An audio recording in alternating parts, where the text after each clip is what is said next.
আমি অঞ্জুম। আমার জন্ম এক মুসলমান পরিবারে। জীবনে আমি প্রথম প্রেমে পড়ি একটি মেয়েকে দেখে। তার চাউনিতে কেন যেন এক মেয়ে নয়, এক পুরুষকে দেখতে পেয়েছিলাম। 1 বছরের মাথায় সে আমাকে তার ভালোবাসার কথা বলে। আমি তার সাথে এক প্রকারের জীবনযাপন শুরু করি। বাড়িতে যখন বলি, আমার মা ও দাদা খুব অত্যাচার করতে শুরু করে।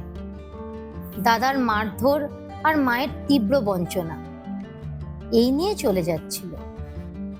একমাত্র আমার বাবা আমার রক্ষা কবচ হয়ে দাঁড়ালো। আল্লাহ যে বিভিন্ন ধরনের মানুষের জন্ম দেয়, কুরআন তার সাক্ষী। আমার বাবার জন্যই আমি বাড়ি ঘর ছেড়ে বেরিয়ে আসতে পেরেছিলাম, আমার প্রেমের মানুষের সাথে থাকবো বলে। আমি রিদানকে ভালোবাসি। আমি একজন ট্রান্স মাস্কুলিন মানুষকে ভালোবাসি।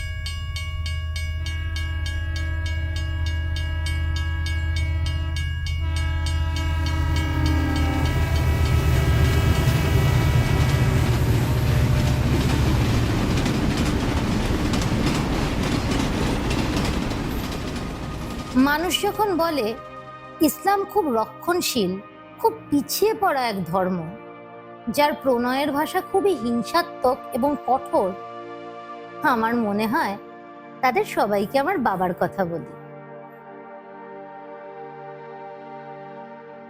কুরআন বলে মারিয়াম বলে এক মহিলা ছিলেন। মারিয়াম যখন জন্ম নেয়, সবাই বলে মেয়ে হয়েছে।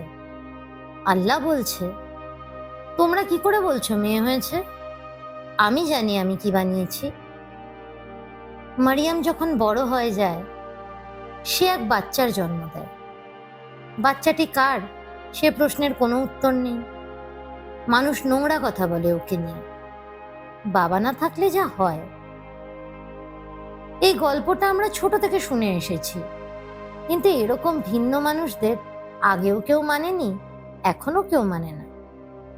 একদম আমাদের জীবনের মতন। মাঝে মাঝে আমার মনে হয় আমি যে বলেছিলাম আমি কুইয়ার বা ভিন্ন, সেটা না বলেও আলাদা হয়ে থাকতে পারতাম। বলবো কি বলবো না, সম্পূর্ণ আমার চয়েস। বলতেও পারি, আবার নাও বলতে পারি। সেটা সম্পূর্ণ আমার সিদ্ধান্ত। আমি আমার লিঙ্গ বা যৌনতার থেকে অনেক বড়। আমি অঞ্জু।